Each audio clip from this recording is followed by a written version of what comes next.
Blackburn. My pronouns are she and her. I am the program coordinator of Grow to Succeed, also program supervisor at Sisters PGH. I'm just going to give a little bit about myself real quick, if that's fine. And my background, where my substance use was and where it isn't now. I remember when I was 18 years old, that's kind of when I was introduced to drugs and alcohol. I started out with low stuff like weed and then alcohol, graduated like cocaine, ecstasy, acid. But all those different drugs don't really matter. I was just kind of strung out there. So drugs and alcohol that became a major part of my life for a long time, for years. I kind of became blank to the whole world. My life had became very unmanageable. I became powerless over everything. I experienced a mild stroke while going to rehab, a seizure, and that was just like many of the rehabs I had been to. It really wasn't until like I had my moment of clarity to where I had like hit my rock bottom, which I'm sure we've all had many rock bottoms, but it was just that one particular rock bottom and moment of clarity that kind of woke me up. And I changed my life. I surrendered. I surrendered over to my higher power, which is God. Where I am now today, I'm back in my kids' life. I have two children, back in their life. I'm a good parent. I'm working, doing something that I love doing, which brings me back to Grow to Succeed, where it's helping trans and non-binary folks to get clean and sober. It's a safe space. Um, Basically, that's it. 2 years sober and clean. So I guess with no further ado, I'd like to introduce my amazing panelists. Marissa Miller, Ciara Thomas, Elise Monroe, and Alonda Taylor. If everyone could take turns just sharing a little bit about themselves. So hey everybody, my name is Marissa Miller. I am the Executive Director of Trans Solutions Research and Resource Center. I think my journey started like in high school, you know, like really trying to find out who I was and to kind of really just kind of find a place to fit in. You know, I think my first drug of choice was fantasy, even before I got to a substance, because I just really didn't want to be me and living somebody else. You know, I pretended to be white and Jewish, and we were Presbyterian in faith, and, you know, all of those things that I thought equated money. And I spent 8 years clean and sober.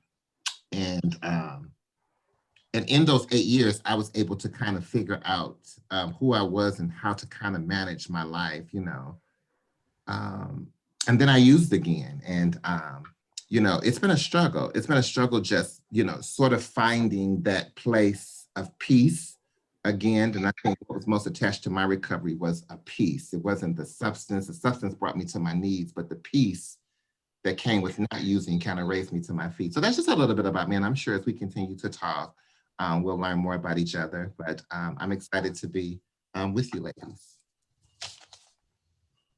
Thank you.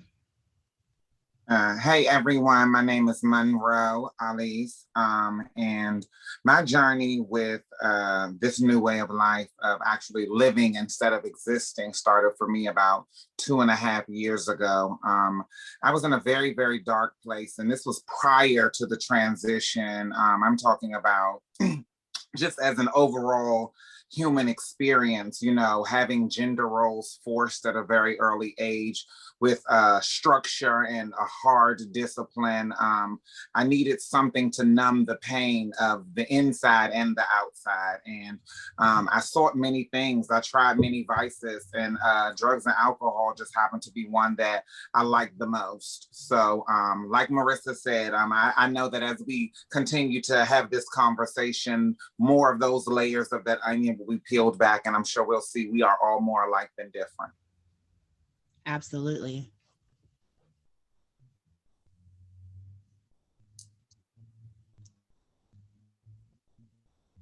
Alonda? Hey, my name is Alonda, and my pronouns are Queen Mother, she, and her. I say them pronouns always because that's just how I feel. My drug addiction, it started like when I was in my mother's womb. Unfortunately, she used to get high with me, but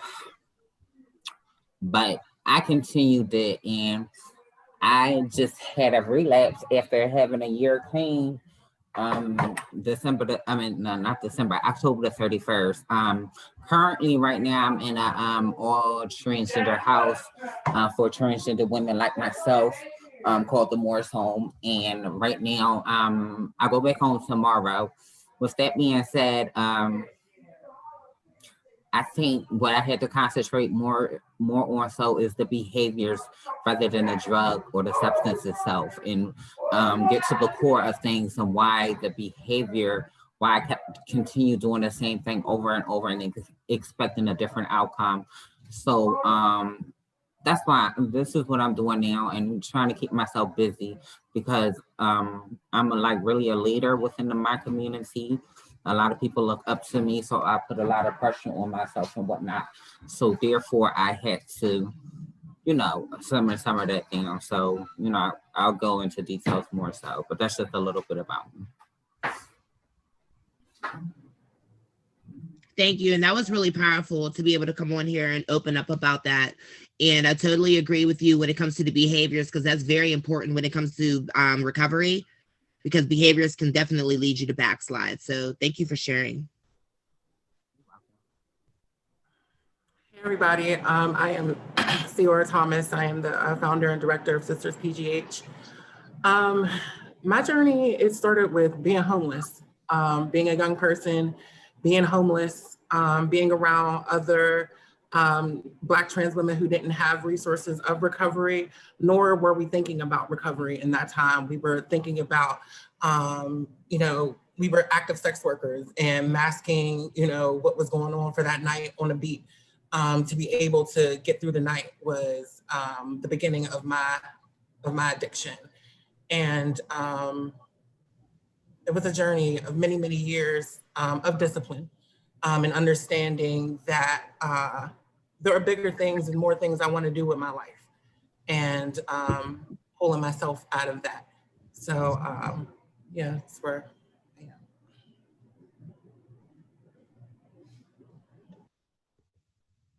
Thank you.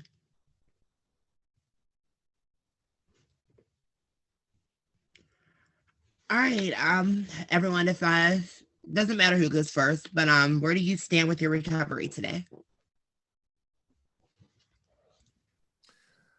So I guess I started out before, so I'll keep it in order. I wake up every day and today is just a new day. I didn't use no dope today. I didn't use no alcohol today. So today was a good day for me. And I really liked how Ciora talked about, her usage starting out when she was homeless and trying to mask what she was feeling. And so often, even after not being homeless for over 15, 20 years, I still find myself in moments of feeling homeless inside of a home, feeling disconnected. And so I think those are the times that I want to mask. I haven't used in, I think I got 30 days again. I had started over it. And so I think for me, recovery is an active change in my ideals, my attitudes, and my behaviors. So one thing for me is I know that I have to change my attitude. I have to change my behaviors. I know that I can't go around people that I really want to go around. You know how they say you have to get new playgrounds, new people, and all of those things. And so, being a leader sometimes puts you in a position of having to be in places. And so I've just got to learn to be in those places again and not use, my drug of choice was crack.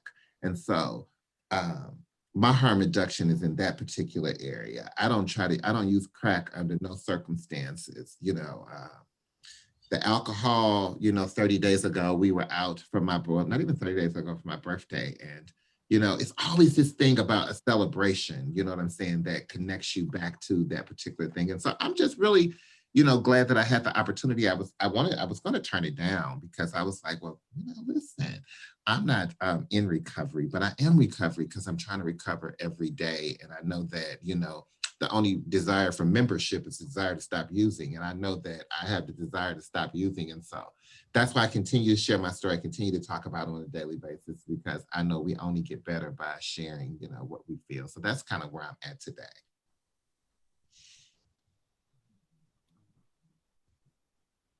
I guess I'll go. Marissa, I want to say thank you. I want to say thank you to the women for your transparency. Listen, I know on this road of recovery for me, it is definitely a day by day basis. And I know that, in recovery, we count clean time, right? And, I would be doing a disservice to myself if I didn't count my clean time of the 2 years and 6 months. But every day it's a struggle. And I want to make that perfectly clear that it is a just for the day thing, like Marissa said, like it's a situation by situation, it's a circumstance by circumstance thing. And for me, what I really love and really express about how sometimes it just seems like the God of my understanding always makes sure that the desire and the opportunity never meet head on for me, because life did not stop living in recovery. People didn't stop dying. People didn't stop disappointing me or hurting me or abandoning me or upsetting me. And even though all of this is just in my head, like this is not stuff that people are doing. This is the stuff that because of the trauma and past hurt that I have and the stuff that I've internalized and not yet dealt with, this is the stuff that I feel, which causes me to want to use, or causes me to seek other things to comfort me outside of myself. And so it is really a day-to-day basis. And like Marissa said, today I'm good. Today I ain't used, today I ain't drink nothing. And so I'm having a successful day thus far. Absolutely.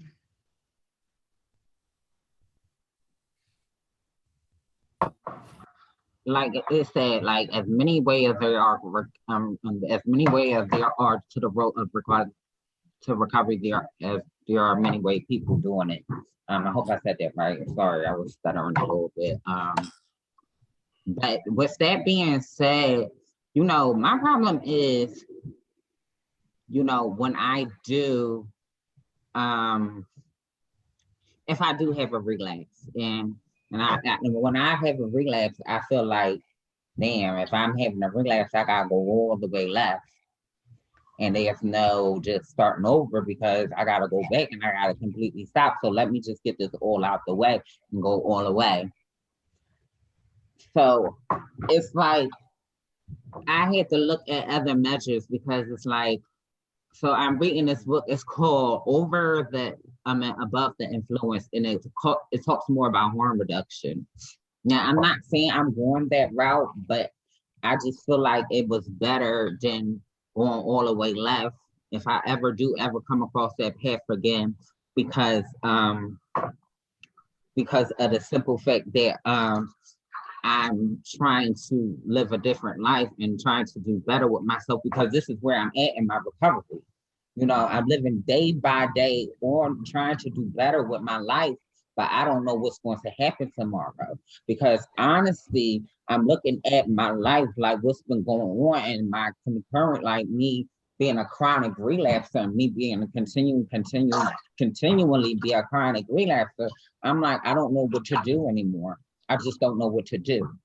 So I'm just like, well, is it this option? Is it this option? So I'm like, abstinence works for me, but abstinence makes me scared. And I'll be a liar to say that it doesn't. Abstinence, I'll be such a liar to say it doesn't. So I gotta find artwork. I gotta find a different path. So yeah, that's what they say. As many ways there are recovery, as many people doing it. So I'm like, I'm in a path of confusion. And honesty is the best policy. You say open-mindedness, being honest, open-mindedness, and willingness. So I'm willing to do it the right way, but I don't know what's going to happen. And this way is helping me stay clearer, because I know what the trauma. I'm gonna share a little bit. What happened to me? What the main thing caused my relapse? I was out testing with Black Lives Matter, and then a cop attacked me. I got knocked upside my head. I just had facial film, and that's all running through my mind. My girlfriend just got killed. Like all this as being a Black trans woman, I'm going through all this. Not to mention in 18, my other gay daughter, she got killed. So all of this is running through my head, all these emotions. So I'm like, what else I'm gonna do? I don't want to kill myself. So I'm like, this is better than killing myself, having a dream. So I'm just saying, this is the anxiety in my head. So this is what's going on with me. So I'm sorry to keep it running and running and going, but this is where I'm at today in my recovery. And I don't want to be honest.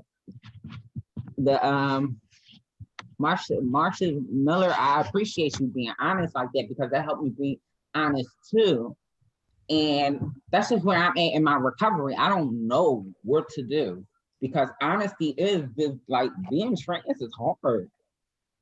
And matter of fact, not just being trans, being Black and trans. Because when the trans drop, it's being Black. So it's a lot to it, but that's where I'm at in my recovery. So real quickly before Ciara goes, you know, one of the things that I learned early on, and I would even be able to have a conversation, Alonda, about harm reduction had I not practiced the program as it was given to me. When I first surrendered to the program of Narcotics Anonymous, I didn't use no matter what. I didn't use no marijuana. I didn't smoke no liquor. I didn't use no dope. I didn't use any of those things for 8 years, continuously 8 years, clean time. You know, I stayed away from the streets. I stayed away from people, places, and things, and, you know, thought I was grown. You know, thought, you know, you could have a glass of wine, and, you know, I was able to have that glass of wine and not smoke no crack and not have a dope man have my car and not have myself caught up. But it was a year later, and I was right back where I was. But the only difference is God didn't allow me to go to jail. See, God used to allow me to go to prison to get rest and to not have to deal with all of this stuff. But the only difference was God made me stand in it out there. I was already a national leader. I was already training classes across the country. I would come on the floor in pain, but I couldn't share that pain. And that's why this process right here, pain shared is pain lessened. Absolutely. Therapeutic thing, everybody know what we're going through. And so I couldn't get to a point of even entertaining harm reduction. And let me tell you, harm reduction ain't my choice. Abstinence is my choice. Harm reduction keeps me not from killing myself every day. That's why I practice harm reduction.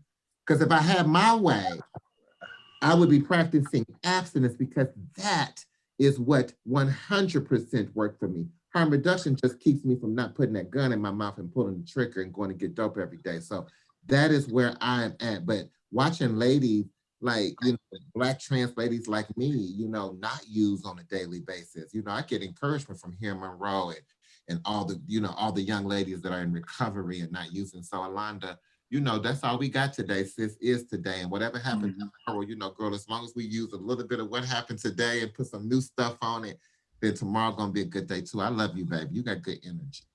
Absolutely. Absolutely. To piggyback off of that, I mean, agreeing with, I came here to be honest today. Mm-hmm. And I have still been struggling with drinking.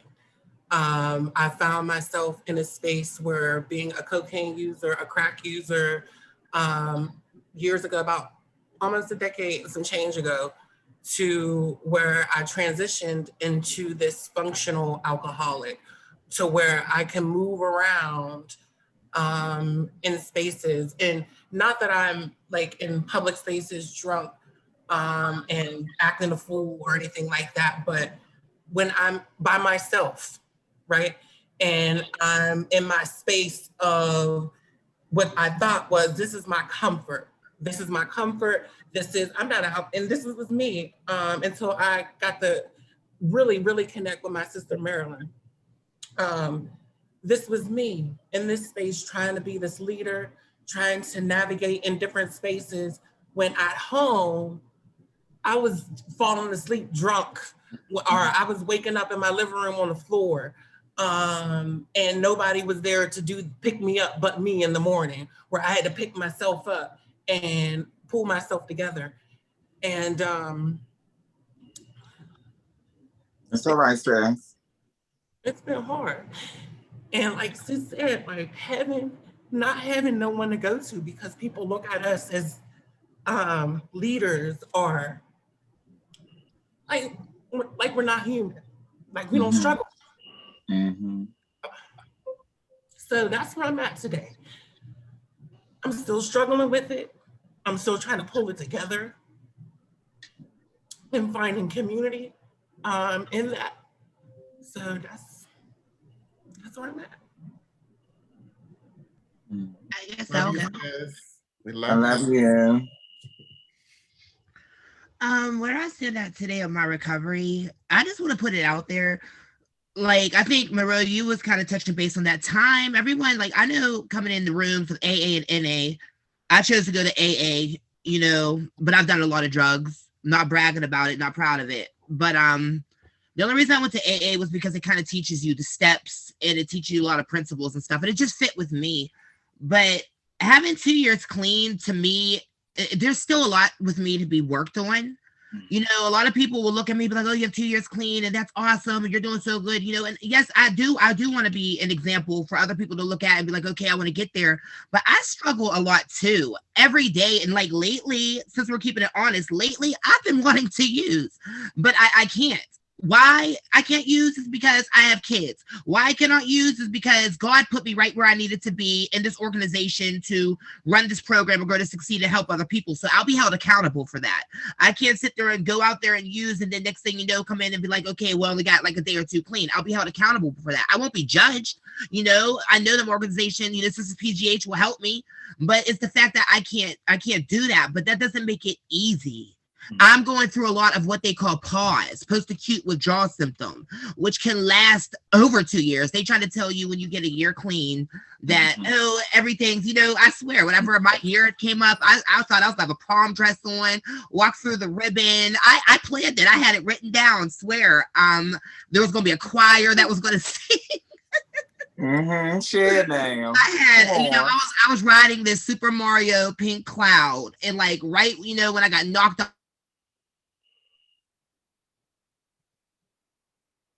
Marolyn, we can't hear you. Higby, you froze.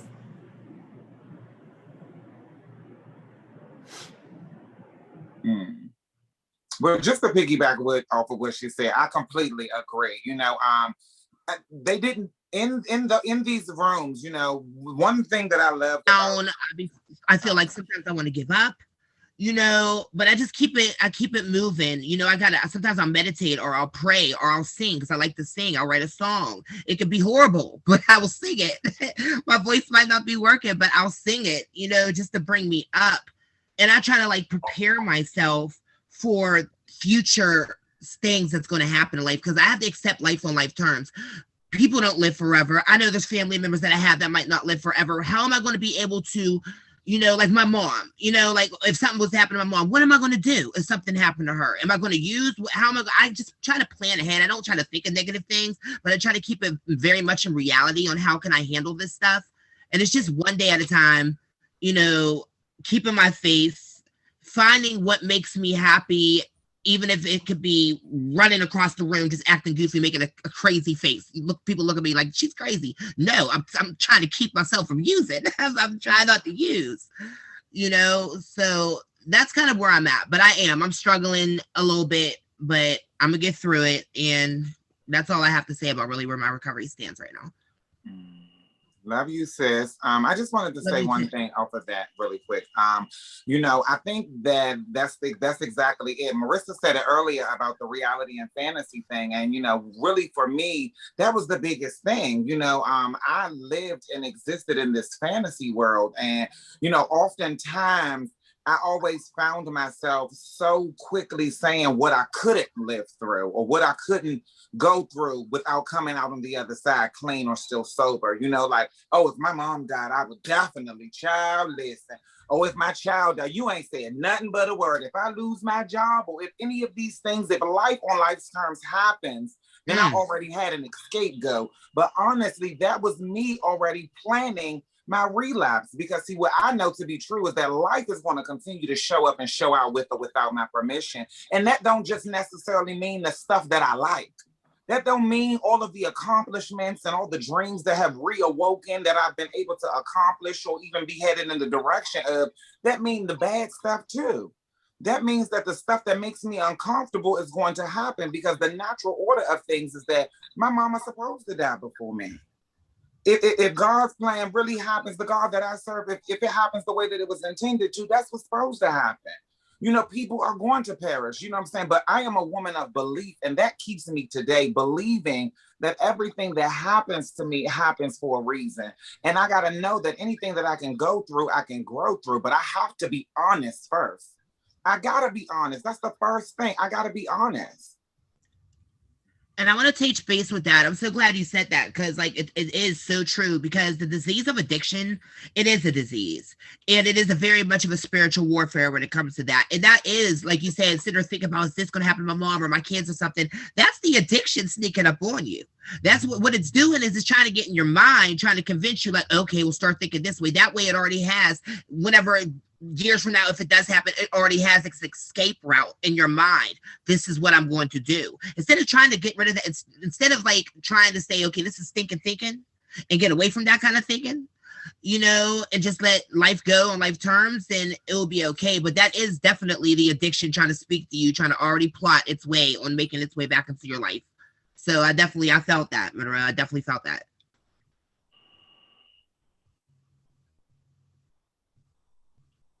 Anybody else, or we can move on?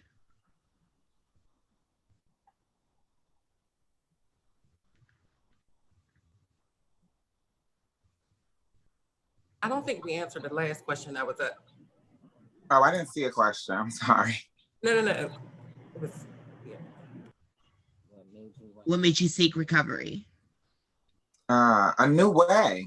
A new way. Listen, I was tired of doing those dark, seedy things with those dark and seedy people. I tried it every other way. For me personally, listen, I tried to control it every other way. I tried to only do it on Friday, only do it on Saturday, do it before 10. I tried a little bit at a time. I tried, let me just switch it up, let me cut it, let me do this. I tried to control it every other way. But what I knew to be true at the end of the day is that I couldn't do it.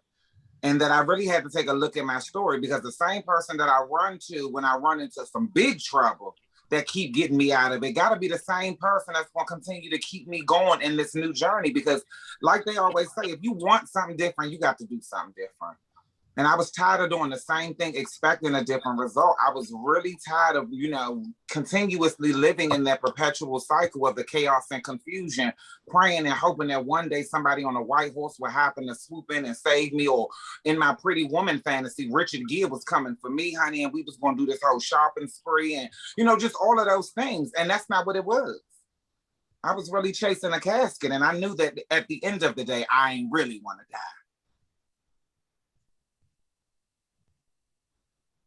I think, like, which time did I seek? Which time are you talking about seeking recovery? You know, I sought recovery because I was going to go to prison, and I sought recovery because I was homeless. I think I sought shelter because I went to prison, and I sought shelter because I was homeless. I think I really sought recovery when I just didn't really want to live that way no more. The dope, I think for me, at one point, the dope stopped working. Like, you know, I would find myself talking about recovery while I'm hitting the pipe, or, you know, blowing everybody else's high, or I start crying, you know, throughout the process, talking about how I don't want to do this. So I think I started seeking recovery because I was at that point, I was at the end. And I think what keeps me coming back now is I don't want to die. I don't want to die in those streets. And I already know what the real deal, you know, God has afforded me an opportunity of reprieve, but I know what that real deal looked like being out there, and I don't want to do that. And I think that about recovery, because I just really wanted a better way of life. I just wanted life, because it was like you get high, you sleep all day, you get up, put your clothes on, you start drinking, you know, you go down to the hostro, you work all night, you smoke all night, you sleep all day. It was just such a repetitious process. And plus I was tired of going to prison, and I knew the only way for me to stop going to prison was to find a new way of life. So that's what kind of led me in the beginning. It was attraction. I was attracted to what I saw, you know, people that I had saw that used to shoot dope, and people that I saw that didn't have no money. You know, it wasn't really that their lives were perfect. They had nice things. You know, they had clean clothes and nice cars. And so it was really the materialistic things that drew me first. But then I think it was about, you know, just that piece of life.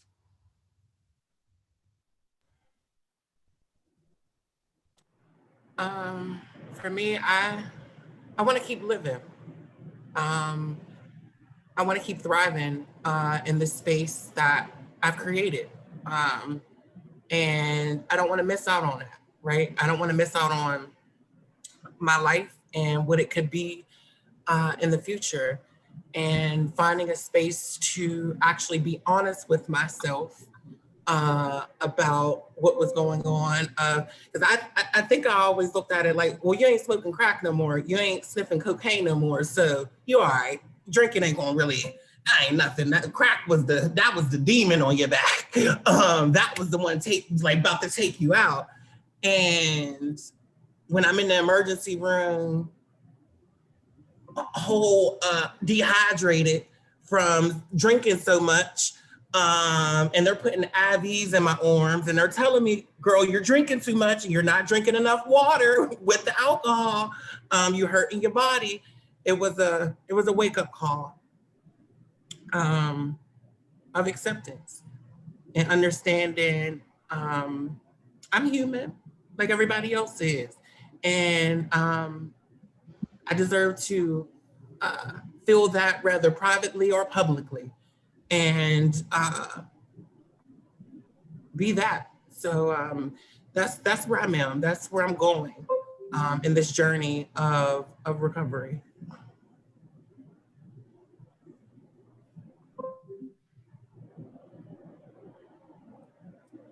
What made me seek recovery? It's like, which time? You know what? This time, what made me seek it was I was in my apartment and I had things for once. I had curtains, like, and not just one window, one curtain per window, two curtains per window, not sheet curtains from Wayfair, and like different things. And I know these materialistic, but I didn't want to lose that. I didn't want to lose my apartment. I didn't want to lose none of that. And I was just like, and I didn't want to lose myself. And I thought about all the girlfriends who did die or passed away or got killed. Most of them died of an overdose or got killed. So I just said, I want to live. And I hate it because if I remember them times, if I could just, sometimes I wish I could just cut on the feeling that brought me to, that made me walk in front of this place that day, that agony, that with my feet hurting, that the shiver in my body. Sometimes I wish I could just cut it on so I could remember why I came. That taste in my mouth that I didn't want to taste no more, being dehydrated. Like sometimes I wish I could, so I could just like be like, you know what, me and I remember, but maybe I just did it right there. But that's why I seek recovery, because I wanted to live. I didn't want to stay. I didn't want to be a zombie.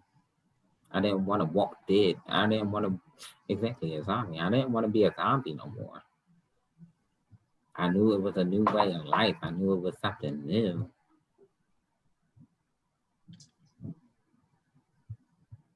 Thank you. That was real powerful. Did you want to move on to the next question?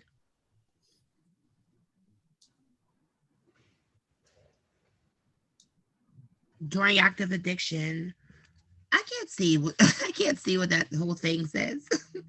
But during active addiction, what did you find most difficult while sleep and recovery? I think that's what that whole thing says. I'm sorry, say that one more time. During active addiction, what did you find to be the most difficult while seeking recovery? Oh gosh. The most difficult was battling what I thought people was gonna say. All the I knew it, all of the I told you so, all of the judgment. I didn't want to hear that I was right. I didn't want to hear that I told you so, because see, for the longest time, I rationalized being able to supply my own high and me not needing you for nothing. that was fine. You know what I'm saying? Like, I ain't asking you, I ain't out here stealing nothing from nobody, I ain't doing nothing. So you can't tell me what to do. I'm grown. You know what I'm saying? And so for me, that surrender meant defeat, because at that time I didn't understand that it was actually power in the admitting how powerless I was. And that's just, all in the whole first step process. But yeah, I didn't want it. I was so afraid of what people would think. I was so afraid of losing the little bit of things that I acquired. Like, all of my priorities were completely materialistic at the moment, the car, the house, and everything. But I had no self-respect. I had no integrity, no self-esteem. I had nothing that was of substance and meant anything. I didn't know what peace of mind was until I was sitting in a place where I couldn't go nowhere. I couldn't do anything.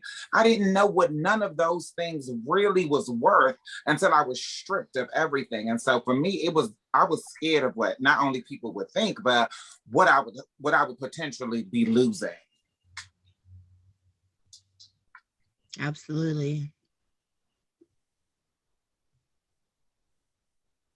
For me, I think was accepting that I was an alcoholic.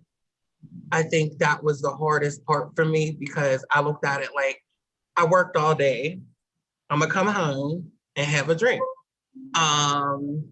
But those drinks turned into an everyday thing, to hospital visits. Again, me waking up on the floor of my living room, been embarrassed of myself. Sitting in a moment of embarrassment of yourself is like the most, it really wakes you up to what's really happening with you, because you're just disgusted with yourself. And that's how I felt in those moments. Just disgusted with myself, feeling like you made it this far and here you are now. So it was a moment of weakness that I was not able to really fully accept in the moment. Things are better now, and I left that out, but things are better now. But it's still a journey. So I think that was the most difficult part for me. And thank you, Marolyn, for inspiring me to see that, right? Because we've had conversations where I didn't see that, and we're both kicking, and I'm like, girl, I'm just having a drink after work. It ain't about nothing. And you like, girl, you're an alcoholic. But I needed to hear it like that. I needed to hear it like that from my sister.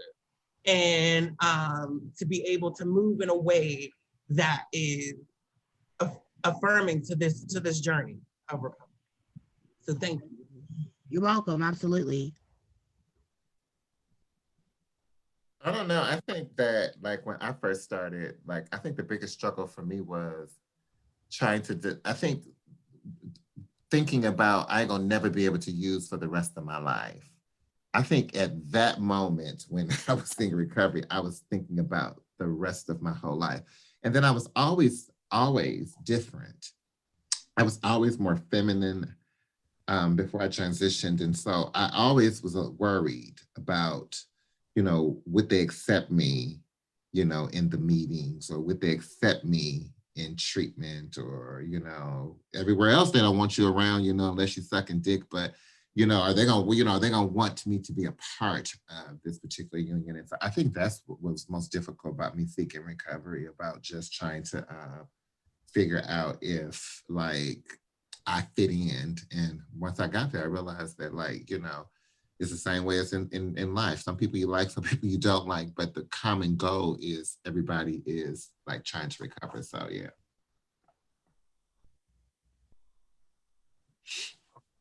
Thank you for that. My difficult part was, well, I had two difficult parts. Like,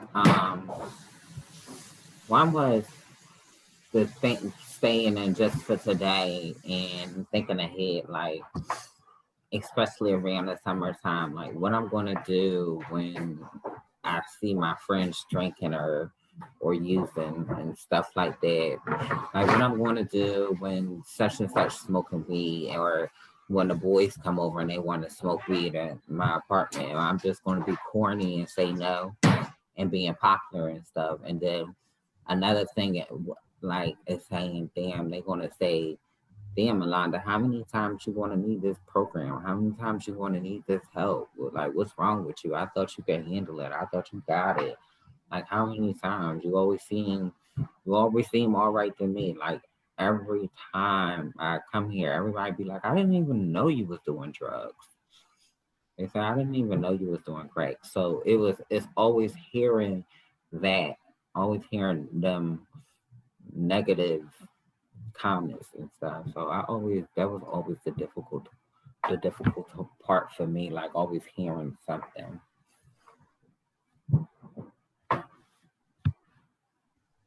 As if we're not worthy of those services. I just wanted to add it because I've experienced that too.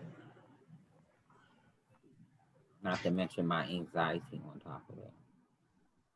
I just want to kind of chime in to that.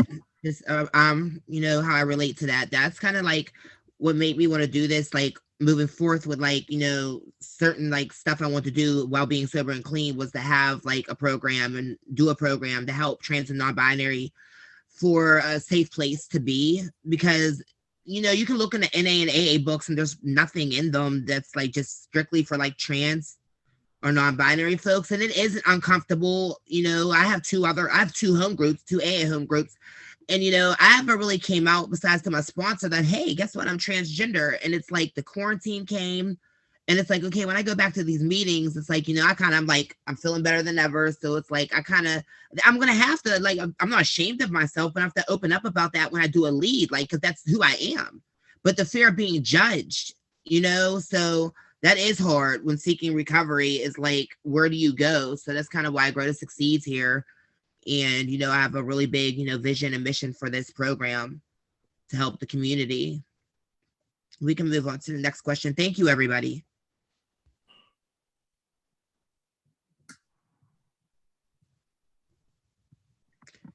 Let's talk about triggers.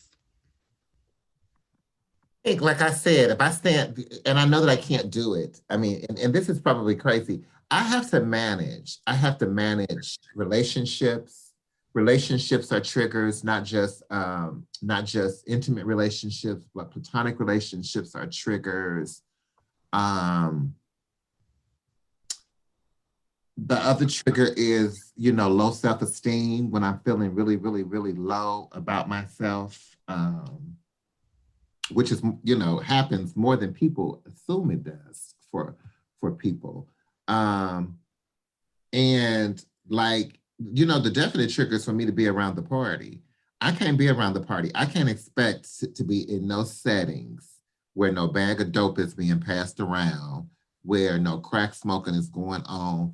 Really, you know, unless it's dinner and it's a social drink over dinner, I can't really even be in no joints where there's no whole lot of cocktailing going on, because those kind of become, you know, triggers. Money's not a trigger for me anymore. I can have $10,000, $15,000 and not think about dope or anything. So my triggers are really, as I've grown, my triggers are when I don't feel good about myself and I feel like I know that I have to be around people. That liquor, or, you know, that powder or whatever substance it might be, makes me feel like I can be around those people. But that's just when I don't take care of myself. So you talk about triggers. How do I prevent my triggers? I take care of myself. I try to pray. I try to meditate. I try to stay around people that care about me and want to help me in my recovery. Not those people that's always saying, girl, come on, let's go. We getting ready to party. Because, you know, they call me to party. They don't call me for the meeting. I mean, this one lady calls me, but I mean, that's my thing. I can't be no nun, but baby, I would shut myself up in this house in a minute. Piggybacking off of that, Marissa, I feel all of that. And I also feel that put me in a space of isolation, to where I'm not around people anymore. I used to enjoy going out. I used to enjoy being a little socialite, you know, hitting up the bar, being out with, you know, some girlfriends and stuff like that. Now I'm at home with my dog. And that's okay. But sometimes I wish, or I miss having girlfriends to go out with. I miss having, and I know we're in a pandemic right now, but just outside of that, I miss the company. I miss the company. And it became very, very, very, very isolating, especially what I grew up around. And I grew up around the crack and the cocaine and those that I was always around. And in that time, that's what was going on. And there was no judgment to nobody, you know, do what you want, do what you do. But when I became clean from that, it still was there. It didn't disappear because I was like, okay, Ciora, you ain't doing that no more. It was still there. And to be in places, again, where it's still getting passed around, just casually. Hell, I want to say 3 weeks ago, I went to an event and somebody passed powder to me, or attempted to pass powder to me. And I got really mad. I got really mad. I kind of showed my ass a little bit. But I got really, really mad because I'm like, you know, I ain't been around and been into that. And it felt like you were testing me. It felt like I was being tested in this room for something messy, for something that was not productive of my life. And I grabbed my purse and I left. And it was given very much texting me, why'd you leave? Why'd you leave? And that's why it's just now I'm just isolated. It feels like I'm just isolated because nobody is going to take me as serious as I'm going to take me serious. And it's not a game to me. So for me to not be around that is so important, especially while I'm trying to also deal with this new thing that's around me right now, and trying to figure out what this is going to look like for me in the future. And so, yeah. That's awesome. Pretty much everything that you guys said, I'm just piggybacking off of really what you said about, you know, I love what you said and what I heard you say about nobody gonna care for me like I'm gonna care for me, right? And so for me, one of my triggers that I found out is that, or even the thought process of even relapsing, is when, how did one of my spiritual advisors say it? My want and my need to be validated and loved is always in a tug of war with my common sense, right? And so when I take me out of the equation, because I was told that I'm the most important person in any room I walk into, so I have to always see how I'm feeling. I got to continue to remember that I'm the priority. And once I take my attention, it never fails. Every time I take my attention off of me and make somebody else the priority, like the man or the job or, you know, my career, anything, when I take my attention off of me being well for me, or me being in this new way of life, or me making sure that I'm okay, and put my attention so focused on something else, that's when it happens the most. That's when that temporary moment of low self-esteem tries to make me do that little temporary, you know, decision to do something, you know, ridiculous. Call a man, think about it. Why? That's when that commercial started looking good and the sweat is dripping off the cup and the glass, and you know, all of those things start happening when I'm not grounded in remembering that my self-care comes first. That I have to unconditionally practice that self-acceptance, that it ain't gonna be like this forever. That this feeling is not a fact. When I forget that feelings are not facts, and that I don't have to, because for me, I didn't know that I had a choice. As crazy as that might sound to some people, but I did not know that I did not know that I had a choice. I thought that I had to just turn it down and find that right there switch when to cut it off. But I didn't know not doing it was an option, because listen, when I tell y'all, it switched from recreational to medicinal so quick. I didn't even know when it happened. I did not know when it happened. And so I didn't know that I had a choice. And when I found out that I choose the people that I'm around, I choose the situations and circumstances that I entertain, I choose where I stay, because I can only control me. I can only be accountable. I can only take ownership for my actions and the places in which I put myself in, because at the end of the day, they told me honesty. I got to be honest. I knew that when that trade was coming over here, girl, he was gonna bring all the trinkets. You know what I'm saying? I gotta be honest. I gotta be open to know that whatever I believe, something greater gotta do it for me. I gotta be open-minded to it, and I have to be willing, and I have to be willing. Especially if my desire to live is greater than my desire to die, because at the end of the day, that's what it is, then I gotta keep the main thing the main thing. Absolutely. Triggers for me, but I want to like touch more so on triggers, because triggers for me is like, I know that I can't really deal with triggers or mess with triggers. It's like triggers for me is obvious. Like for instance, porn, like gay porn especially. I have to really like stay away from, because I always want to entice it, because all right, it starts off like this. My sexual habits start, and then I don't want to go out because I don't want to deal with like the trade, because the trade always come with stuff come up missing, or people get hurt, and I just don't feel like dealing with it. Then I start watching like porn, and then once I start watching porn, I want to entice it, and then I start getting high. So with that being said, I cannot watch that. And that all comes from being lonely. And with that being said, I have to find something else to do with being lonely. And I have to stop. I have to start learning how to embrace my loneliness and stop looking at it as always being a bad or negative thing for me.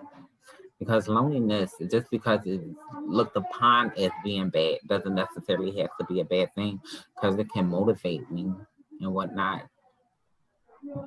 So that's one of my main triggers. And going out at night, I have to be very careful with that.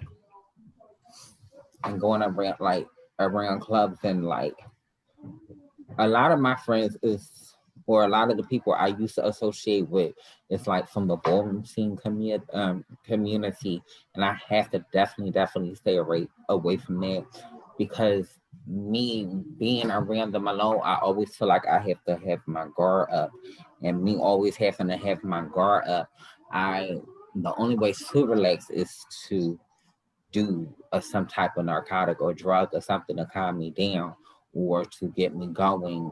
So therefore, I like places like that I have to stay away from.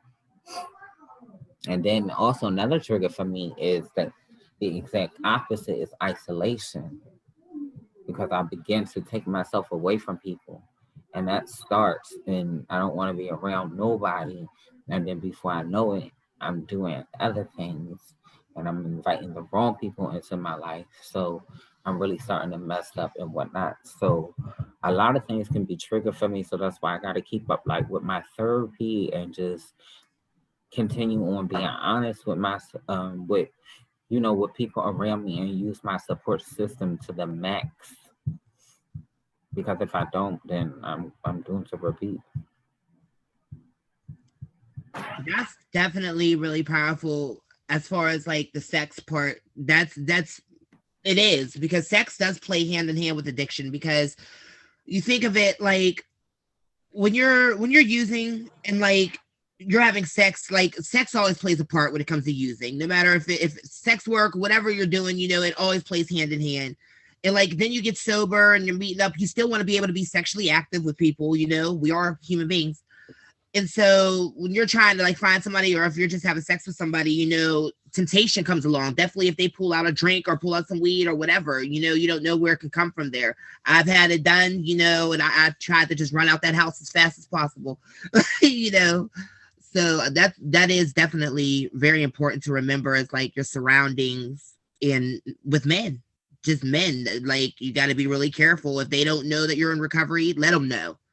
That should be definitely part of, your life, is like letting the men know that you're messing with, like, look, I'm in recovery, I can't be around this and stuff like that. And if they don't respect it, then whatever, there's someone bigger and better to come along. But you just gotta be careful on who you surround yourself around.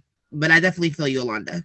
And can I also add, because I don't want it to be overshadowed, how the ballroom scene has an effect on drug use with, and I want to talk about particularly Black trans women, because I'm a child of that. I came from that. That's where I was first introduced to drugs. was in that space. And I think it's valid that we continue to hold that space accountable for the lack thereof support of those who are struggling through addiction, through ballroom. Because there's a lot of my sisters who are in ballroom now struggling with addiction, and we talk about this all the time. And I don't want their voice to be erased or overshadowed. So thank you, Alonda, for bringing that up. And I also want to like add this too. Like, I'm not going front. Like, I really didn't hear. I used to go to NA meetings all the time, and I never seen no one like me. Like, I would see gay men all the time get clean and stuff, but I never seen no trans woman near getting clean, or no trans anything near getting clean.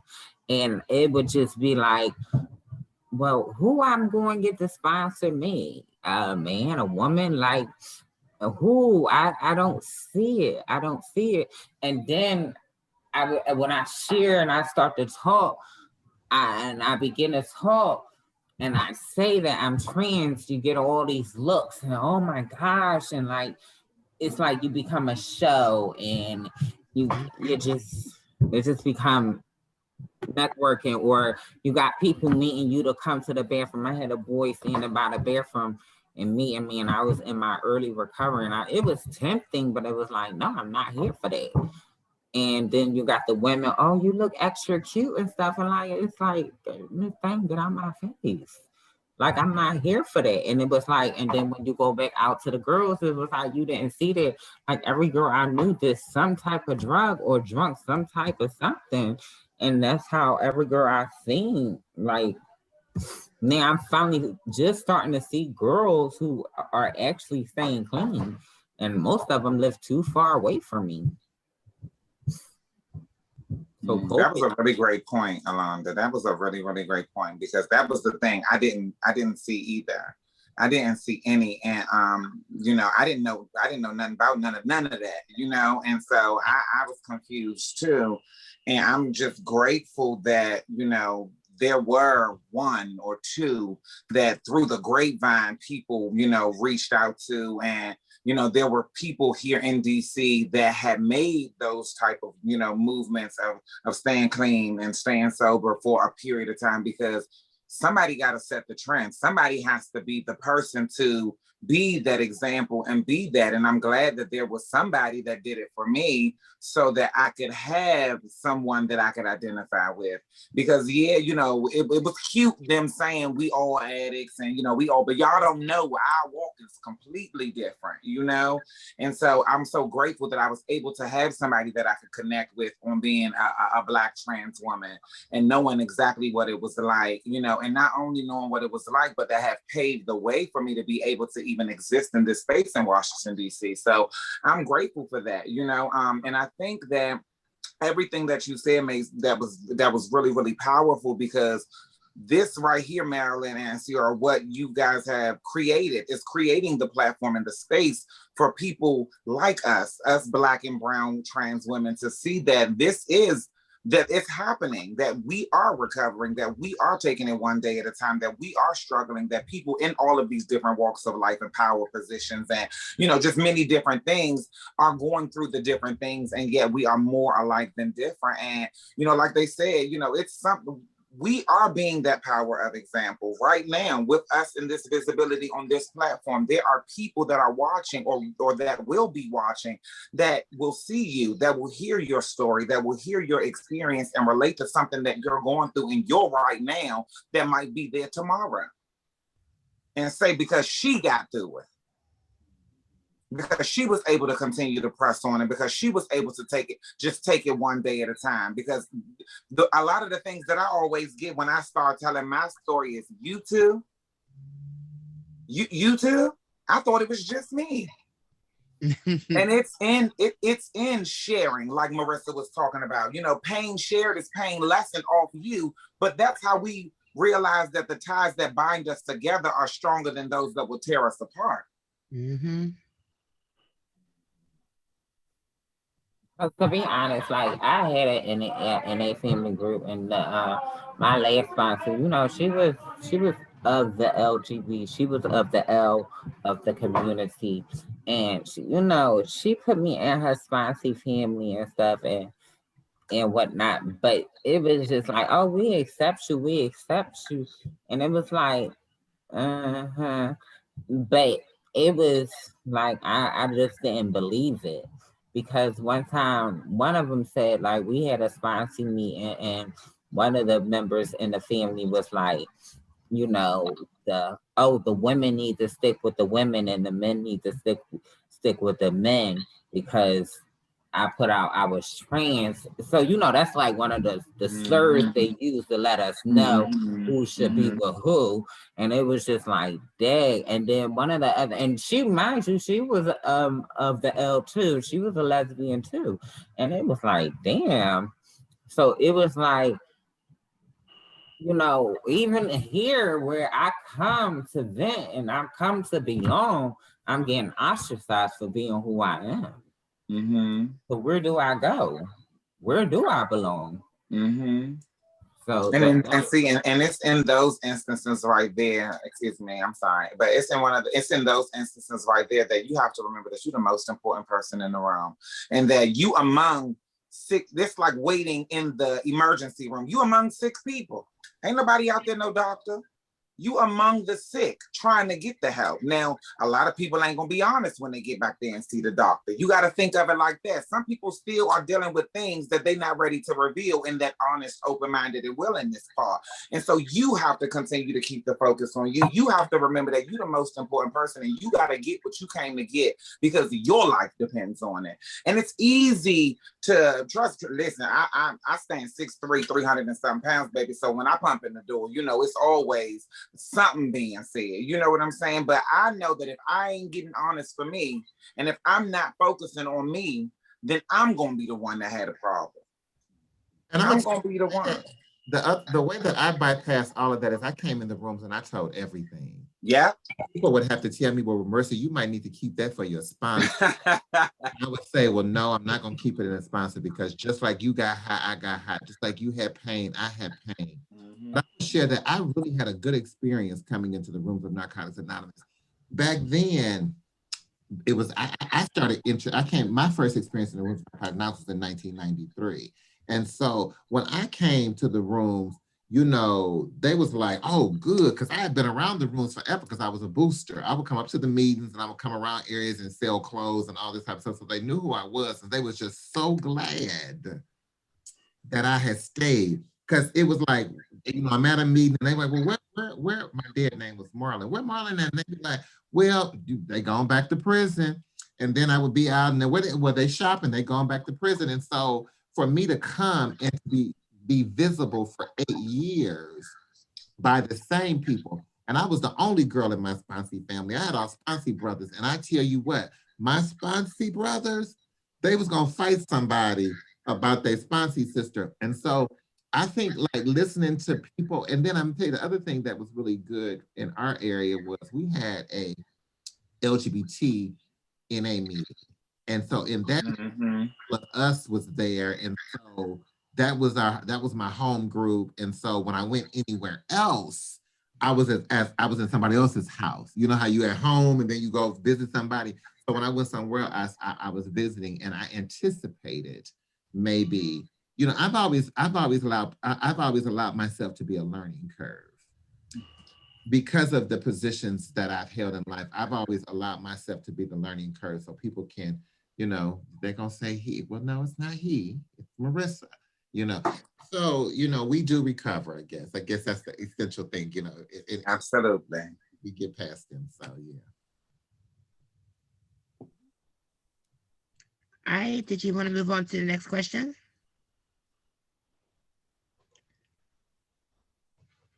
I can't see it. What have you done during your recovery? I think that says. If someone wants to help me out with that. Learned. Can everyone see the screen? What it says? Yeah, it says, what have you learned during your recovery? Okay. Shit, that if I don't change, I'm gonna die. That's what I really mind. And if I don't change, I'm gonna get high.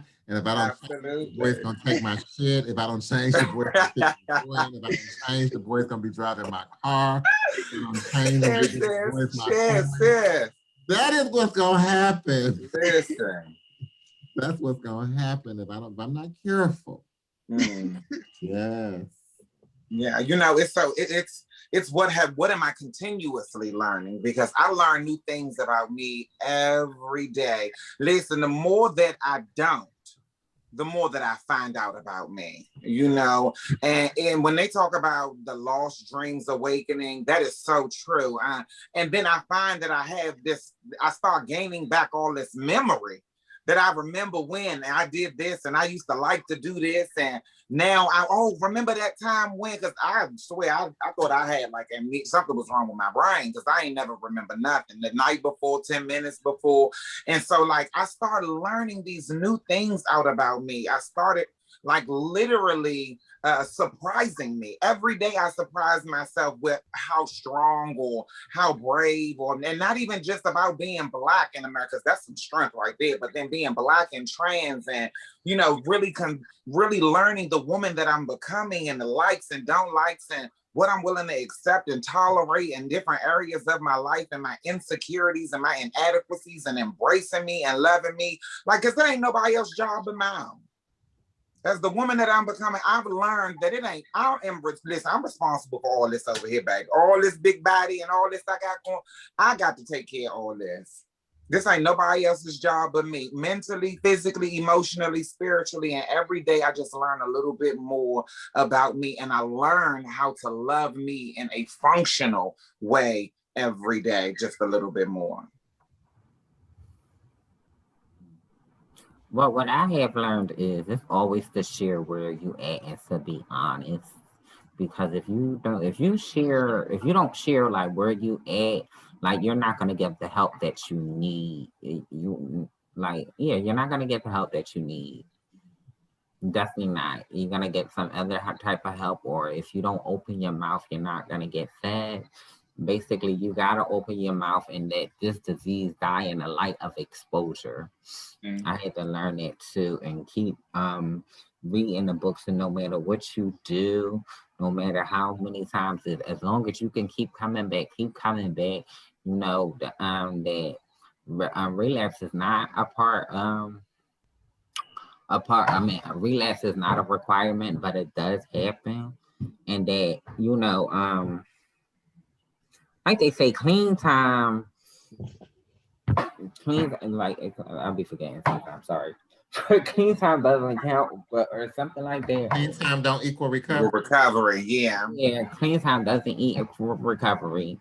But sometimes when I was cheering and stuff, and I realized that you couldn't do certain things if you didn't hit this amount of clean time, and that used to get to me because it was like, well, damn, is that like an oxymoron?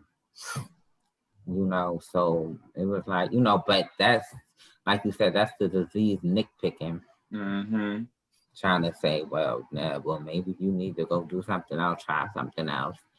So, and then I also learned that this disease come in different forms, because once you put down a drug, you're going to pick up something else and start doing something else. Like, for instance, you may start doing the boys, doing the trans men, or whoever you want, whatever your cup of tea. Start painting. Doing it. Listen. Start painting a lot. Whatever your cup of tea is, child. Having too much tea, too much coffee. Doing too much homework. I don't know, but child, like this, it's called the disease of addiction, not the disease of drugs. And like, it's the symptoms. And I learned like what's the difference between the symptoms and stuff. And like once you start learning like these behaviors and that you're not alone, it's like I'm okay. It's okay. It's not that fucking it's not that bad. After all, it's not that bad, and I'm not alone. And I think once you I know once you start feeling like you're not alone, you feel better. you really start feeling better, and like you can have somebody to talk to. Like when you see a familiar, when you see a Black trans sister like yourself saying all of this and what you going through, you like, oh wow, you could relax silently. For me, I mean, I know that's I think what I've learned is that I am better than who I was. And understanding that, of knowing where I came from in this journey, no matter what the drug of choice was, the drink of choice was, as I'm sitting here today, I am better than I was then. And it's a continued journey. It's a continued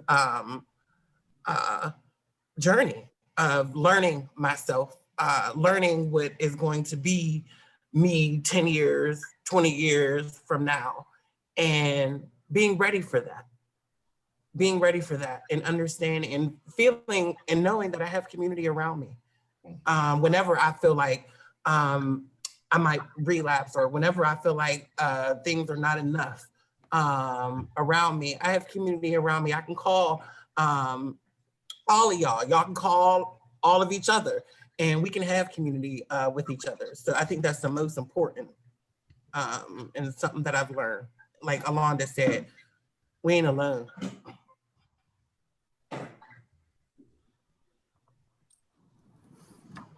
All right, everybody. That was awesome. Did anyone else have anything to say on this subject right here? Or a question? Yeah, I do want to say something. I say Coronas. That's my little name for her. Coronas, a lot of people was looking at the bad in it, but I look in the good, and it brought a lot of people together, like with the technology and stuff. And give it up, because I don't think that without this Coronas, like, I don't think this would have ever happened, because it's like you would have never thought, like, let's get this person from here, Philadelphia, and this person. And I don't think it might have been a way without or flying or getting a train and stuff. Just it brought a lot of people together in so many different ways. And people don't recognize that, but I just want to give kudos to Coronas. Absolutely. That's like that's the silver lining. Like this right here being possible, from everywhere we are, staying connected. Talk about community. We are connecting communities from all over the world. We are having literally a connecting conversation from the comfort of our own home, from the safety of our own home, and who would have thought it? Who would have thought that this would have been able to happen? Who would have thought that this would be the conversation that we would be having at this moment in time during this year, So, I mean, everything happens for a reason. And I'm just grateful that I'm choosing and we're choosing, just even by being on here, to stay and live in the solution and be honest. Yeah, that's what it's about, because the disease was telling me, don't go on here selling about your harm reduction and stuff. And I wasn't, but I was like, look, I'm letting it all out, because I don't know what type of help I may receive, and it was hard. Like my mom, she's also in recovery. She's been clean. Oh crap, almost 11 years on the 9th. And, this was the same woman who used with me while she was pregnant. And I'm proud of her. And it was hard for me to tell her. And she said, are you going to use? And I said, Mommy, I don't know. And I had to be that level honest, because I didn't want to lie to her. I just didn't want to lie to her, because I always wanted the right type of help. And that's one thing with me. I'm not a liar. I cannot lie. Well, no, I just don't want to lie. There you go. I just don't want to lie. And it's just been amazing. And I'm just blessed because I can stay optimistic. Through the heartache, through all of this, through the losing, like, oh God, I want to get Like it's crazy being just, and all of this is recovery. Everything that I'm talking about, everything that you learn, like through recovery, learning about your history, learning about everything, watching things you never thought you was watching before. Like when I was out there, it was like all I was worrying about. I was looking out the window waiting for the drug boy, calling him 3,500 times, seeing if he was coming. And now I'm watching stuff on um Oklahoma, Tulsa, Oklahoma. Was it Tulsa, Oklahoma? Yeah. May 31st, 1921, how they destroyed us. Like on Black History, like all of that. Like I'm looking at stuff like that. And I had a toothache, and all I could think about, like, damn, on top of slavery, when my people had a toothache, like, bitch, nobody was worried about that. Having a period, bitch, they still had to go out to the cotton field and all of that. Like, who thought about them? Like, and I'm like, but I'm grateful because I'm like, I can think like this now. Before I couldn't even think like that because I ain't care. Or like what I'm going to do different to change like what's going on. Absolutely. You know, and all that is a part of recovery because you know you changing. You know, you thoughts you thinking like, what can I do to change? What part do I play in this? So you start working on core things. You start working on that surface stuff, and you start working on core things.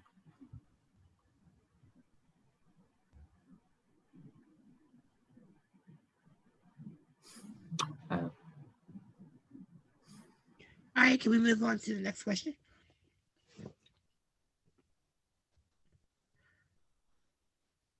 Y'all, I really can't read that. So.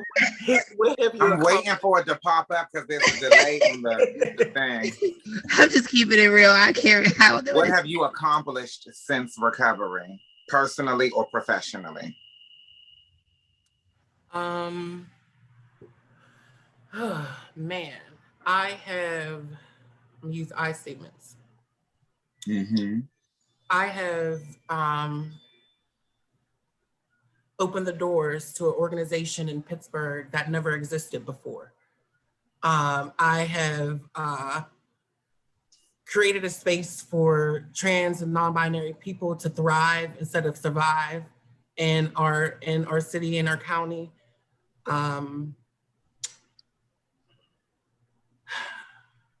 I've got to know me. I've got to know who I am, my likes, dislikes, things I'm just not going to be a part of. If you're doing messy things in the world, I'm not going to be around you. If that type of energy is just not for me, and I learned that about me. I learned it was a choice. It was a choice to be around people, places, and things that didn't uplift me in a way that really pushed me to be my greatest self. And I had to understand when you don't have that around you, when you're not used to having that around you, sometimes I can even look fake. But accepting those that are around you and loving and valuing those that are around you that are really there for the betterment of you as a person, as a human being. I think that was the personal and professional growth that I've seen in myself over the years. And just that maturity. I'm a grown ass woman. And understanding that I'm a grown ass woman, there's just going to be people, places, and things that I'm going to be involved with and not involved with. And I'm good with that. I'm good with that. So that's where I went. For me, the accomplishments, wow, personally have been outside of this, like it's been amazing. You know, I've been able to connect the dots on a lot of my trauma, you know, how the trail of my trauma has literally followed me from, you know, my childhood into my adulthood, and some of the decisions that I make in my intimate relationships with other individuals, you know, and and learning that I'm still learning, you know. I've I've put a handle on managing better my emotions. And, professionally, I mean, I've been able to sit at several seats and be in certain places that I know if I was still actively using, I wouldn't be able to. I've been able to be a part of marches and be a part of panel discussions and literally be in spaces to be the power of example and show how, me being honest and transparent about me and my experience is working. I've been able to, create a room where people can come in and feel safe and talk about what is going on with them and how we are more alike than different, and that it's a safe space. It's a safe space to be able to learn and grow and realize that we need each other. People who need people are the luckiest people in the world, I was told. And to realize that I'm really blessed, that it's not as bad as I always like to believe it was, and that a lot. And the biggest thing that I was able to accomplish or realize is that my mind plays a lot of tricks on me. Like, my mind plays a lot of tricks on me. And so I'm just grateful. Well, tell Kayla Gore I said hello. I think I saw Kayla Gore. Yes, she just tipped on back. She went out the front, but I'll tell you she's there when she comes back in. I think the biggest thing I accomplished from many levels of recovery and many opportunities of recovery is just a peace that bypasses all other understanding. I think peace allowed me to prosper personally. Peace allowed me to prosper professionally. And I think that's the greatest gift that recovery gave me was peace. And of course, after peace, God took me on a whirlwind with my career, from an outreach coordinator to, running a CDC federal grant and a national march. And so God has just been good to me and provided opportunities. And I believe it's because I still stay planted. No matter what goes down the pipe, good, bad, and ugly, I'm here, you know what I'm saying? And I'm transparent. And I think, that's another thing that recovery afforded me the opportunity to do, is that I don't have to be nobody that you want me to be, that I'm gonna be exactly who I'm gonna be. You either gonna like me or you not gonna like me. And so I think that, transparency was a gift that recovery afforded me, because my transparency, I believe, helps other people that might not be able to voice things the way that I voice things. I ain't got no business. I learned early on when I came into the rooms the first time, don't come in a room with no business. If you got some business, you're gonna mess, you ain't gonna get what you came to got. So I came in, I ain't had no business. I came in and talked every single thing. I got on Facebook. I think my third day recovery told everybody it's HIV positive. They said, well, we weren't talking about that. I got on Facebook and tell all that. But it was a level of honesty that I think that being involved in recovery all of these years in harm reduction has allowed me.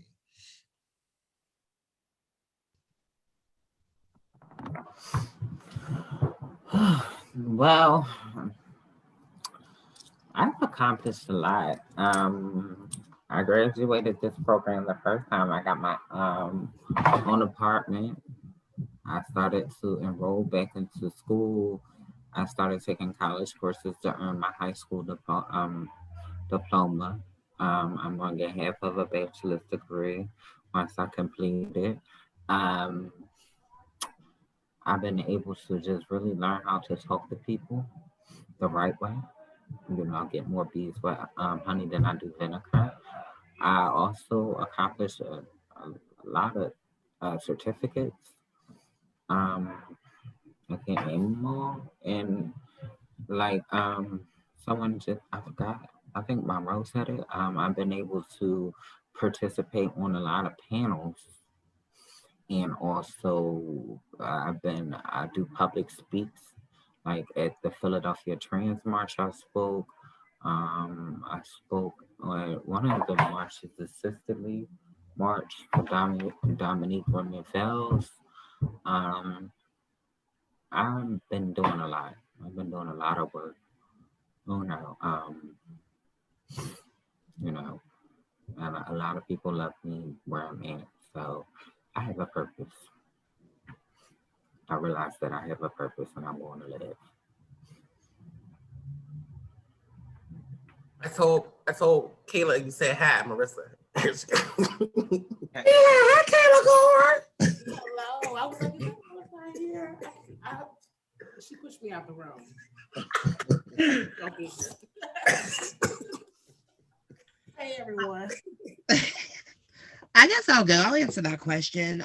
What have I accomplished in my recovery? Personally, the biggest thing was for me was love.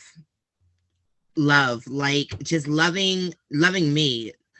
Learning what love is, which was like kind of like a scary thing also coming into recovery and being clean is like you learn what real love is and what fake love is. You learn who's there for you, who's not there for you. And like that's one thing I kind of struggle with too, to be honest with you, because it's like you'll be in certain situations and it's like it'll be right there in your face and you want to accept it because your mind's so clear now. You know, it's like, okay, this isn't healthy for me, or this is healthy for me. So really, I mean, personally, that's something that I have accomplished is like realizing what real love is, realizing what I'm good at, what I'm not good at. Professionally, definitely the job that I have now, doing something that I love, helping other people. That's always been, you know, one of the main things I always want to do. Even when I was in active addiction, I always wanted to, you know, help people. But at that time, I couldn't even help myself. So how can I help anybody else? So I've accomplished a lot in my recovery. I really have. Having this panel, that's an accomplishment. You know, everyone sharing their stories. That's amazing. Like I never in my life, like this is something I literally I prayed for this moment. Like, and that's just being honest and truthful. I've prayed for this moment to be able to have a space with all trans women or just trans people, period, to be able to like talk about their experiences. Because I seriously, I thought I was the only one out there. I'm like, I'm clean. I'm in this room full of cis people. You know, I'm trying to dodge, make sure you know, like. But there are other women like me that are going through the same exact thing. So just doing this right here is awesome. It's a blessing, you know, and I really appreciate everything. I appreciate all of you for sharing and taking your time to just, you know, be on here. That's real powerful in itself. And that's much love. And I love all of you. So thank you. Love you, ladies. I love you. I love you all. Were we going to move on to the next? Is there a next? I think that's all of your prepared questions, Marolyn. I don't know if you had wanted to take questions from audience or if you wanted to give your overview of Grow to Succeed. We can start with, I'll do that last, the overview with the Grow to Succeed. You mean just say what it's about or everything else?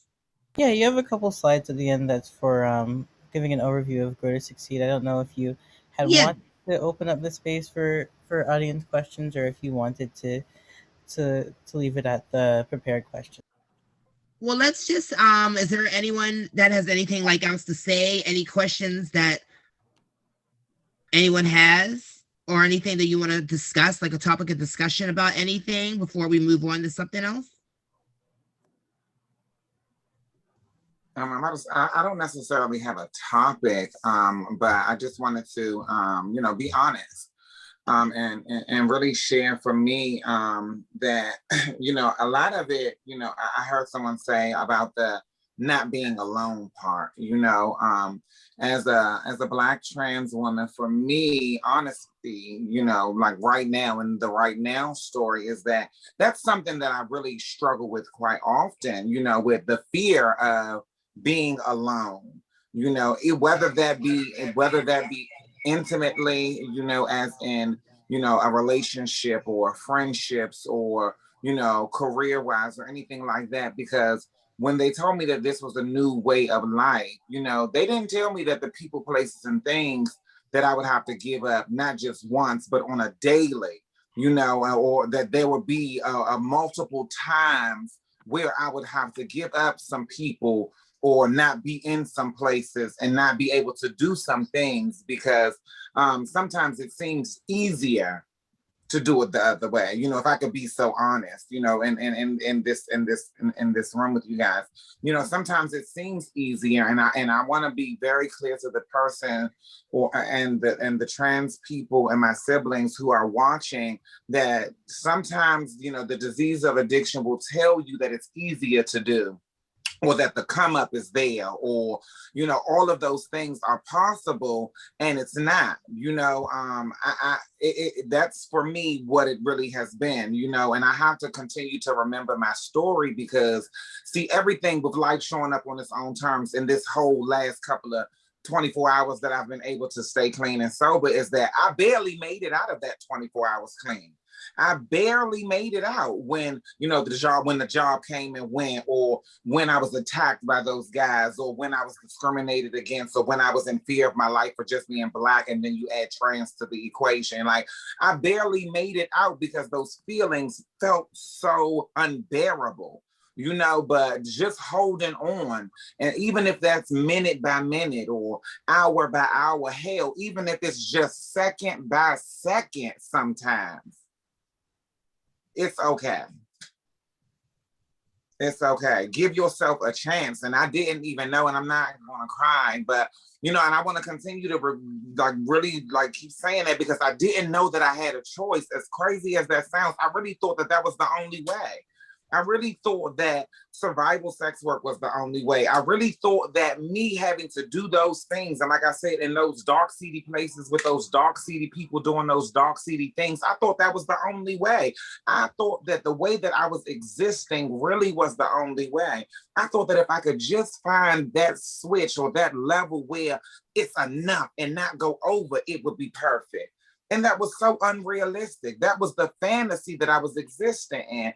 And I'm so glad, I'm so glad that there's a platform like this for people all around the world to see that I'm still struggling, you know, with the 24 hours that I have, and that it's not easy. Like I want to keep reiterating that it's not easy, but because my will to live today is stronger than my will to die.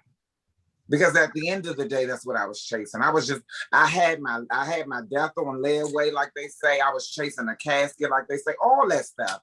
I was so willing to trust the man that was dropping off this package with this stuff in it that I didn't know where it came from, you know. But I'm so unwilling to believe that somebody that's been doing what I want to do for so long has the capability and the means to keep me in this on the right path.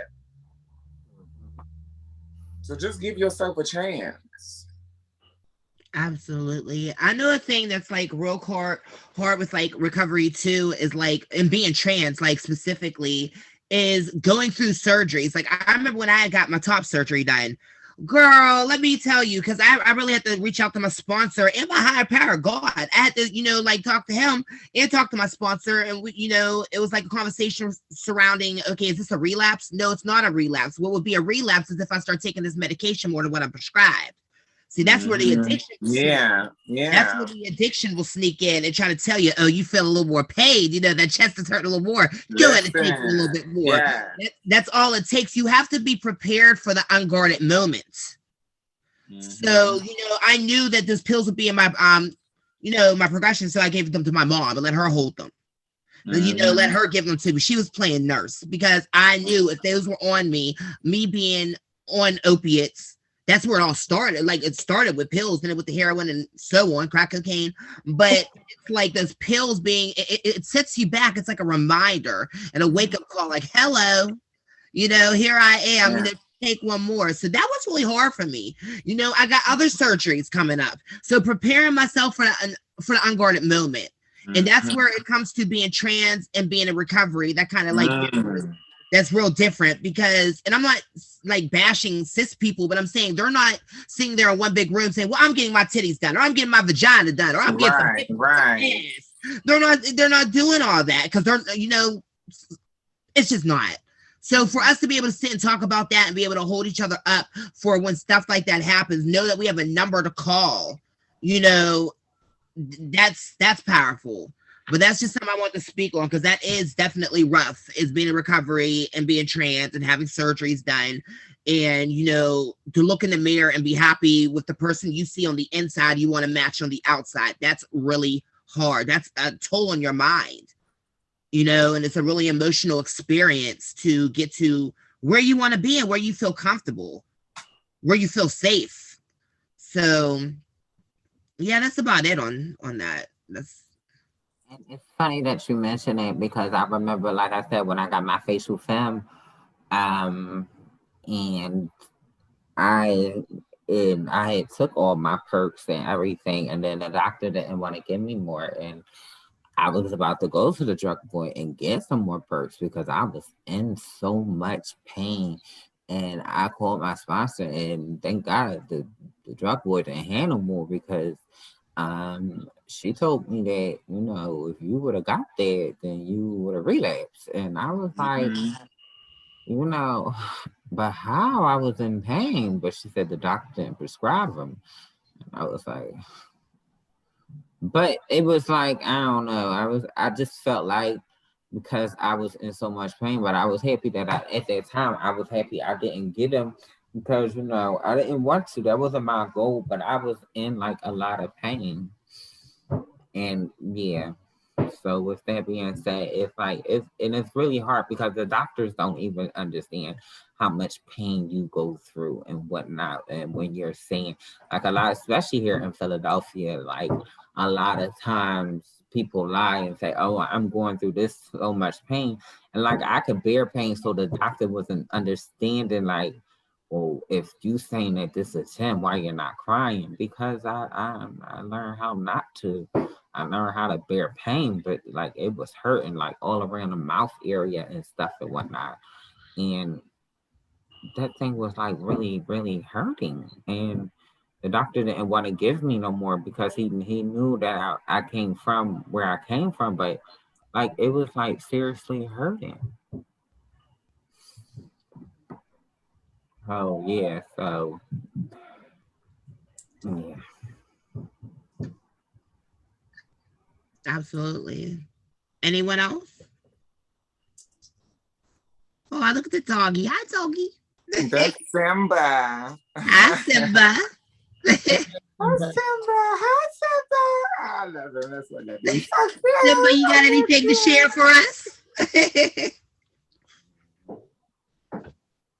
Oh, No, I have really, before you start talking about your program, I really appreciate the opportunity, just the opportunity to share just what's going on in life. And so there are so many people that are struggling, that are trans and non-binary that don't know about help is available, whatever help is available, whether it's a program of complete abstinence, whether it's NA, AA, SA, whatever the A is that's going to save your ass. For that. And it's about a day at a time program. And it's not one of those, these are programs that recovery definitely impacts the rest of your life, but it's a just for the day program. As long as I can do today, like that choo-choo train I always talk about. I think I can, I think I can, I can, I know I can. And that's what this is. And Marolyn, I'm excited about what you have in store. I ain't gonna prophesy on this. Yes. I saw you in DC, and there is something, God has something mighty good up your sleeve, and I'm excited to see what it is. I'm excited to see how you mobilize people's voices. I'm excited to see how you bring voices to recovery. I'm excited to see how God continues to use you in your gift of recovery. And I'm just excited that you were bold enough, to take a chance to have such a program, to be so vulnerable. You shared that a lot of people don't know in your fellowship about your transness, but to be on here talking about your transness and talking about your recovery, you've definitely put yourself. I appreciate you putting yourself out there so that we can have an opportunity to and learn. So that's what I would say. Thank you for the opportunity. I'll shade it up. I'll Yes. shade it up. Yeah, yes, absolutely. Thank you. Did you want to go to the audience's questions? Well, actually, Marilyn, I think I think other panelists can chime in, but I think the question that is really relevant because we are about to talk about your program is, how is a trans-led um, recovery space going to look different? Um, how is it going to look different? How is it going to make that space um, most effective for trans people? So how's it going to look different? Yeah. Well, it's us. I guess, it's all of us in the room. That's what kind of makes it different. It's just a different crowd of individuals that we're different. We're just different beings. And the whole different, like Monroe says, a whole different experience. And it's just different because when you go to just a normal AA or NA meeting, you kind of walk in not knowing what's going to happen once you say, hello, my name is, I'm transgender. You don't know if you're safe or not. We need a place where we are safe. We need a place where we can be open about ourselves, open about our struggles, about our ups and our downs. If we don't have that space, then what really do we have? So having that's really the difference, is having a safe space for trans and non-binary people to come together and show the world that we can live clean and sober, that we're here. Absolutely. I think for me, what really gets me excited is because it lessens the load. It lessens the load because honestly, treatment for me, that was the biggest thing. The misgendered or mistreatment or whatever, all of those things that I didn't need to be focusing on and worrying about. And so that lessens the load, knowing that there will be people in there that are like me with the same struggle of addiction, but also with some similar walk of life, knowing what it's like to, get the whole body situation or anything, even because all of our experiences are different, but we definitely have connecting threads and we're interweaved together in some way, shape, form, or fashion. So if it's all of us in a room, first of all, the power, first of all, just all that, just greatness in one room, but yeah, I think it'll lessen the load. Yep. Yeah, just and to piggyback off of that, I remember when Marolyn first came to Sisters and was like, I want to do this. And I said, do it. And she did it. And creating a space where trans and non-binary folks can feel affirmed and loved. And I've been seeing her do the work. I've been seeing her work with people in addiction where we live, getting them through that. And it's already been said, I love you. And I see this going so far. I love you too. So.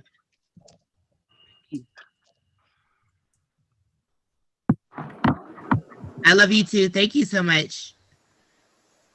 So I know, Marilyn, the next couple of slides have kind of a sneak peek of your 12 transitions ideas. We can probably go through them, Right.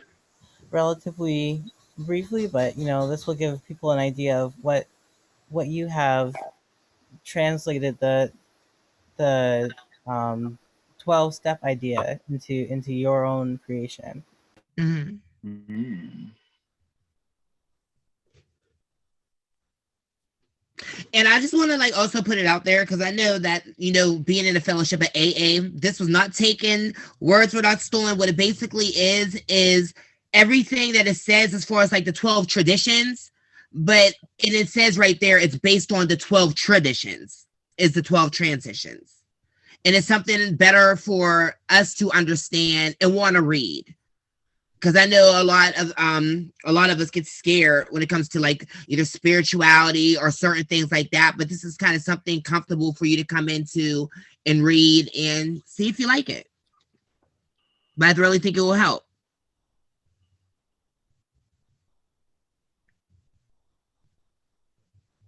Is anyone? I can't see it. Oh, okay. Can y'all read? Oh yeah. Okay. One Oh, day you you want me can to? read. I'm saying, can you see the screen? That came Oh, oh yeah. No, I can see it. I can see it. Okay. Yeah, I think we can probably share out these child transitions with the panelists if just you want to keep moving through them. But uh, Marilyn, do you want to talk about how you see these playing a role in in the coming groups and in the philosophy of your program? It's just something really to read, something to, go by and like just to help you make recovery even easier, you know? Absolutely. hmm There's a slide that's coming up towards the end of this that talks about registration and the start of virtual groups. Do you have some plans that you wanted to share? Say that again. Did you have some plans that you wanted to share with the group? Oh, absolutely. So my whole plan with Grow to Succeed is it's going to go more than virtual. That's my plan. I wanted to, because I know my groups that I have, we're talking about the steps, the actual steps. It's written the way the steps are written in AA, and it touches base on them. But you can't rush through steps. So kind of, it's like it shows you what step one is. We talk about it, we go through it and stuff, and I let them know, like, that's something that you can work on. But like, since we're doing everything virtual, it's kind of hard for me to like really do exactly what I want to do as far as like having everyone here, having a meeting. I want us to be in, the meeting list. I want there to be allies, where there'll be sponsors and able to teach and go over. Even if I have to sponsor, I've done the steps. So even if I have to sponsor, certain individuals, so I can do some one-on-one individual time with what each step means, and go through that with them, because you can't rush a step. Because step one, admitting you're powerless, that's hard. Admitting you're powerless and your life has become unmanageable, that's huge. So that could take about a month or two. Step two, reaching your higher power. So it's like it's a lot, but I'm willing to take my time with as many people as I have to do what I need to do. I'm also looking for other individuals that can help, that are AA or NA based, that can help with these steps, help teach, help people learn and stuff like that. And if you're interested, definitely let me know, link up with me, because I would love to help. I'm one person doing a lot of things, so I wouldn't mind a little bit of help. And I'm open to suggestions, I'm open to opinions, all of that. Absolutely. And so it looks like your first virtual group is going to be starting the end of next week. It sounds like March 7th. That sounds like the end of next week or so. Mm-hmm. And I know you have on the next slide a couple of ways that people can get involved. I know you mentioned that you're looking for participants, you're looking for sponsors. Absolutely. And like, just to teach the steps, like I was saying, the spirituality part is it's really hard, to teach other people, because not a lot of people have spirituality. And step two, it says come to believe a power greater than yourself. So it's like, trying to teach that to somebody is kind of hard, but I do it, but you have to want to learn. You have to want that, because you can't do it alone. You can't do it alone. So yeah, I'm just waiting for anyone that's willing to get on board with this, and I'm continue to pray about it and let God just continue to do what he's doing. Thanks so much, Marilyn. I mean, it sounds like, we've probably come to about the end of our time, but this has been so interesting just for me to sit here and listen to everybody. I feel like I've learned so much. So I Mm-hmm. mean, not the host, I'm just talking, but thank you so much for all of these experiences. I learned so much. And I Thank also you want for to thank having me. Sisters PGH, like the So organization, like much. that really got this thing going. I really appreciate the whole organization. I want to thank all of you for coming, taking your time out. Like I said, I do. I love you guys. And so if you all have any ideas for Go to Succeed, or you want to join, jump on, or whatever, just let me know. I'm a message away. I'm just a message away. So I look forward to that. And again, thank you all so much. Everyone have a blessed evening. And yeah. Thank you. Thank you so Love much you. once more Thank for this you. opportunity. Bye. Thank you. Bye. Bye. See y'all. In Puerto Rico, Sierra. All right, see all of y'all. Sierra.